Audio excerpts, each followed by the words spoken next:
As for Spurs, though, they've got City this weekend. More heartache, or? I don't know. I find it hard to see where they can. I don't think they can reproduce right now what they did in the first game in London when they won 2-0. Remember, with like 20% of the ball, 2 shots on target. I think it's a completely different Manchester City side. It's a very different Tottenham side as well. Of course, Son and Kane can score against anyone and can cause you trouble against anyone. I just think the momentum that City have right now compared to the Spurs momentum, which is non-existent, I find it hard to find a way for Mourinho to go there and win. Maybe they can draw if they defend really well, but I don't even think right now they defend well anyway.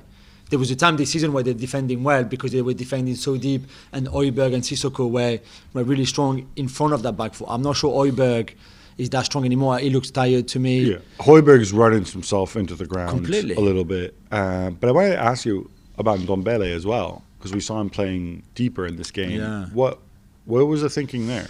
I don't know. There's a few games now where he played deeper, and I guess in terms of ball retention, it makes sense.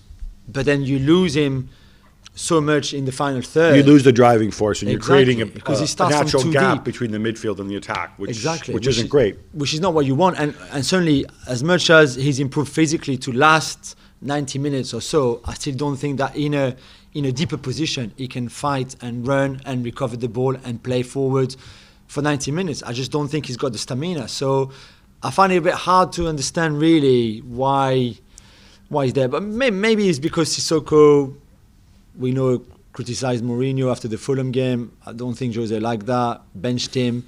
And I don't think Winks is good enough. And so maybe then Ndombele is the only option really you have alongside Højbjerg if you don't play Sissoko and you don't really trust Winks, which seems to be the case. Final point on Gareth Bale, because, okay, it's not news. He makes a ton of money. He's there. He's not playing, whatever. Mourinho rarely says things in public that are accidental, right? There's usually a point to it. He explained that Gareth Bale said he didn't feel great. He said, Bale wanted to go do a scan. There's a big difference between saying, Gareth Bale wasn't fit. Yeah. Right? Why did you expose him like this? But what he said, is he kind of laying the groundwork for like packing him up and sending him back to Madrid?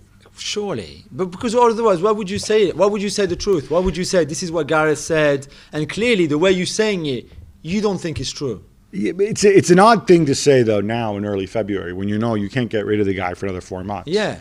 So, are you appealing to his pride? I don't know. But surely not by shaming him or trying to shame him. I don't think Gareth Bale is very much phased anyway, because there was the comment that he made after the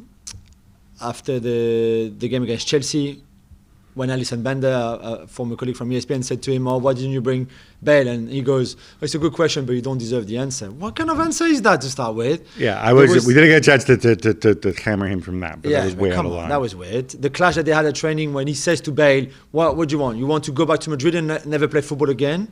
You think, like, again, why this up? Why did you talk to him like this? And okay, maybe Jose really believed, and now he's disappointed that Gareth Bale has never really hit the ground running properly, and maybe doesn't think that Bale makes the effort or enough effort. Or I don't know. There could be a lot of reasons, but I just don't, for me, the way he's managing the situation and managing Gareth Bale is so wrong on many respects. It's certainly an odd way, I think, to handle things. Thanks so much for watching ESPN on YouTube. And for more sports highlights and analysis, be sure to download the ESPN app. And for premium content and live streaming, subscribe to ESPN Plus.